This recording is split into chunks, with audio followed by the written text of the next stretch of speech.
कलिकाल बिहाल किए मनुजा, नहीं मानत को अनुजा तनुजा, नहीं तोस विचार न शीतल का, सब जाति कुजाति भय मंगता।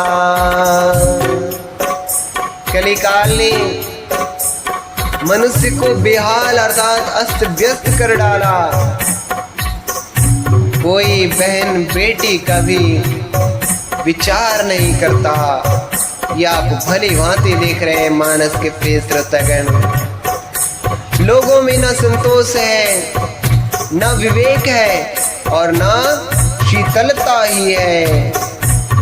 जाति कुजाति सभी लोग भीख मांगने वाले हो गए, चाहे जाति के हो चाहे कुजाति हो, अर्थात किसी भी